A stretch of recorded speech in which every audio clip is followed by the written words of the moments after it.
RRB की technical grade 1 signal और technical grade 3 का जो वैकेंसीज है, बहुत इंपॉर्टेंट पॉइंट डिस्कस करने वाला हूँ। इस वीडियो को देखने के बाद ज़रूर अप्लाई करना, क्योंकि कुछ पॉइंट्स है किस आरआरबी से अप्लाई करें, क्योंकि हर आरआरबी में अलग अलग वैकेंसीज है और आपको सिर्फ एक ही आरआरबी से अप्लाई करना है। मल्टीपल आरआरबीज में आप अप्लाई नहीं कर सकते, नहीं तो आपका जो एप्लीकेशन फॉर्म है वो इनवैलिड माना जाएगा। ठीक है। दूसरी चीज़, जिस आरआरबी में ज़्यादा वैकेंसीज है, क्या मैं वहाँ से अप्लाई करूँ। तीसरी चीज़, आप जहाँ रह रहे हैं, आप जहाँ के निवासी हैं, यदि आप नॉर्थ इंडिया में रह रहे हैं और आप चेन्नई कोलकाता के लिए अप्लाई करते हैं, आरआरबी कोलकाता के लिए, तो क्या आप वहाँ जाके जॉब कर पाएंगे। साथ ही साथ मैं डिस्कस करने वाला हूँ कि कौन से ट्रेड के लिए अप्लाई करें, किस ट्रेड में आपका आईटीआई है तो वो सूटेबल ट्रेड के लिए ही आप अप्लाई कर सकते हैं। तो आइए स्टार्ट करते हैं ऑफिशियल नोटिफिकेशन से। तो यहाँ पे क्लियरली मेंशन है कि जो ऑनलाइन एप्लीकेशन फॉर्म है वो ओपन हो चुका है, जो कि है 28 जून से। 28 जून से आपका दोनों ग्रेड 1 सिग्नल और ग्रेड 3 दोनों पोस्ट के लिए रेलवे रिक्रूटमेंट बोर्ड ने आपके एप्लीकेशन फॉर्म ओपन कर दिए हैं।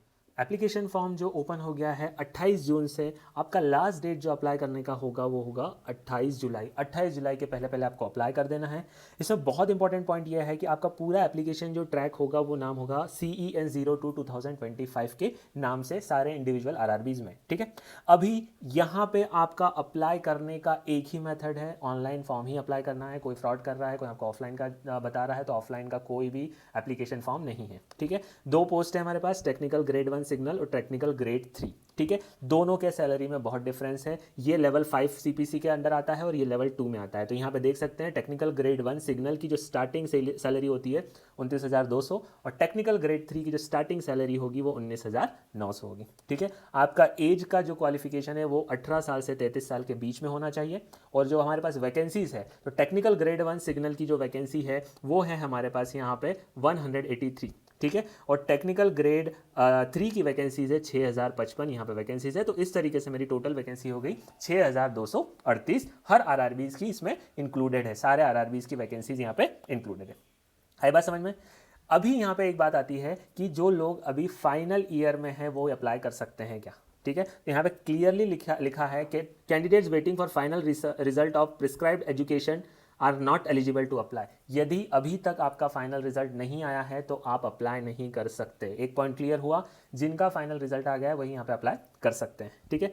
नेक्स्ट जो बहुत इंपॉर्टेंट पॉइंट है यहाँ पे कि हमको सिर्फ एक ही आरआरबी में अप्लाई करना है। ठीक है। हमें सिर्फ एक ही आरआरबी में अप्लाई करना है। क्लियरली मेंशन किया हुआ है कि candidate choose only one RRB. आप यदि ऐसा करेंगे कि एक से ज़्यादा आरआरबी में अप्लाई कर देंगे तो आपका फॉर्म जो है वो रिजेक्ट हो सकता है। अभी नेक्स्ट इंपॉर्टेंट चीज़ है कि जब भी हम आरआरबी रेलवे का एग्जाम देते हैं तो कुछ मेडिकल स्टैंडर्ड्स में हमें फिटनेस होना चाहिए। तो ये कुछ मेडिकल स्टैंडर्ड्स हैं, यहाँ मेंशनड है physical fitness in all respect. तो अलग अलग मेडिकल स्टैंडर्ड्स होते हैं, A2, B1, B2 और C1। ये हर वैकेंसी का अलग होता है। तो जब मैं वैकेंसी डिस्कस करूंगा तो वहाँ पर आपको बताऊंगा। अभी यहाँ पर मेन चीज़ ये है कि ये जो अलग अलग स्टैंडर्ड्स है उन्हें मैं घर पे कैसे प्रैक्टिस करूं। तो जैसे यहाँ पे डिस्टेंस विजन है, ठीक है, नियर विजन है, फिर कलर विजन है, बाइनोकुलर विजन है, नाइट विजन है। ठीक है। ये सब विजन आप कैसे इंप्रूव कर सकते हैं, या तो फिर कैसे आप इनको अभी से चेकअप करवा सकते हैं अपने डॉक्टर से, मैं नेक्स्ट वीडियोस में डिस्कस करने वाला है। चैनल को सब्सक्राइब कर दीजिए ताकि नेक्स्ट जैसे ही वो वीडियो अपलोड होगा आपको नोटिफिकेशन आ जाएगा। देख लेते हैं आपका एग्जामिनेशन फीस कितना होगा। तो आपका जो एग्जामिनेशन फीस होने वाला है वो 500 होगा।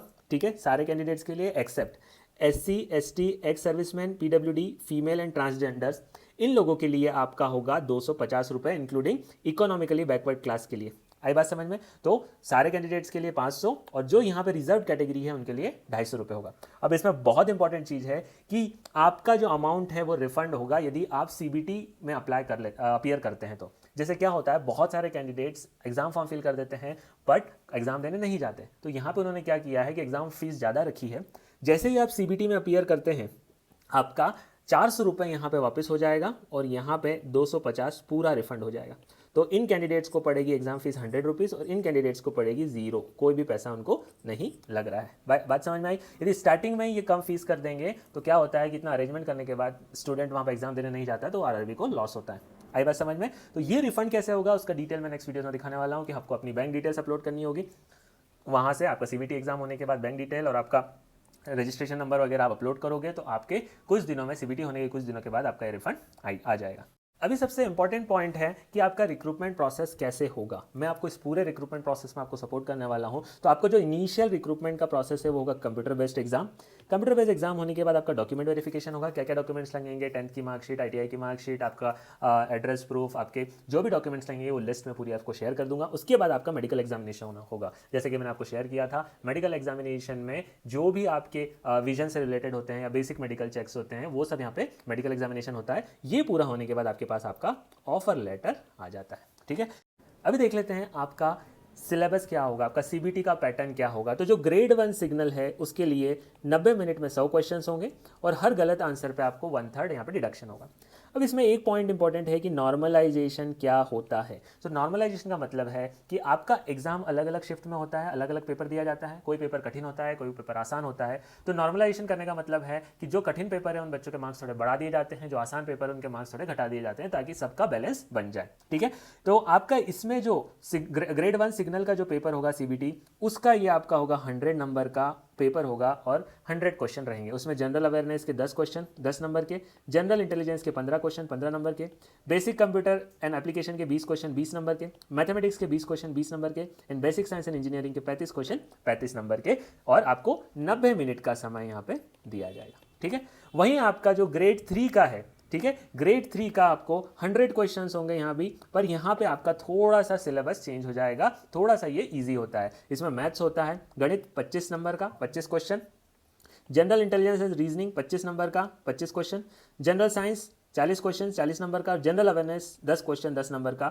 ऐसे आपके 100 क्वेश्चन हो जाते हैं 100 नंबर के। तो यहाँ थोड़ा आपका पेपर इजी रहता है। ग्रेड 1 में पेपर थोड़ा कठिन होता है क्योंकि वहाँ पे एजुकेशन क्वालिफिकेशन भी ज़्यादा रिक्वायरमेंट होती है। ठीक है, अभी नेक्स्ट हमारा पार्ट आता है कि एजुकेशन क्वालिफिकेशन क्या रिक्वायरमेंट है, मुझे कितना कौन से ट्रेड में ITI होना चाहिए ताकि मैं अप्लाई कर सकता हूँ। तो आप स्क्रीन पे देख सकते हैं, यहाँ पे ग्रेड 1 सिग्नल के लिए पहले देख लेते हैं। तो bachelor of science in physics, electronic, computer science, IT, instrumentation होना चाहिए, और BSc in combined of any stream.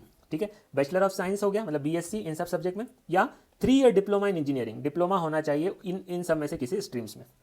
आई बात समझ में। और डिग्री इन इंजीनियरिंग, तो BSc वाले अप्लाई कर सकते हैं, डिप्लोमा और इंजीनियरिंग भी अप्लाई कर सकते हैं यहाँ पे। आई बात समझे। अभी ग्रेड 3 का जो है एजुकेशन क्वालिफिकेशन, यहाँ पे आपको जिस ट्रेड के लिए अप्लाई कर रहे हैं, देखो यहाँ पे डिपार्टमेंट और सब डिपार्टमेंट होता है। ठीक है, डिपार्टमेंट और सब डिपार्टमेंट होता है। तो इंजीनियरिंग एंड ट्रैक मशीन है, तो यहाँ पे आपको matriculation plus ITI from recognise किसमें, fitter, electrician, electronic mechanics, instrument machine, mechatronics, mechanic diesel, तो ये सारे ट्रेड में से आपका क्या होना चाहिए, ITI होना चाहिए। ऐसे यदि आप यहाँ पे सब डिपार्टमेंट में पाथवे करेंगे तो यहाँ पे आपका चेंज हो जाएगा। क्या क्या हो जाएगा, foundry man, pattern maker, modular, ये सब आपका यहाँ पे चेंज हो जाएगा। ठीक है, तो ये था आपका एजुकेशन क्वालिफिकेशन जो आपको यहाँ पे रिक्वायरमेंट होगा। अभी नेक्स्ट और बहुत इंपॉर्टेंट चीज़ है कि मैं किस RRB के लिए अप्लाई करूँ। तो हर RRB की जो यहाँ पे वैकेंसीज देखेंगे वो अलग अलग है। जैसे कि आप देखेंगे यहाँ पे RRB अहमदाबाद की जो वैकेंसीज है, ठीक है, ये है आपकी 174 वैकेंसी। वैसे ही अजमेर में 139, ठीक है, बेंगलोर में आपकी 140 वैकेंसी है, भोपाल में जो है आपकी 210 वैकेंसी है, वहीं भुवनेश्वर में आपकी सिर्फ 38 वैकेंसी है, बिलासपुर में 71।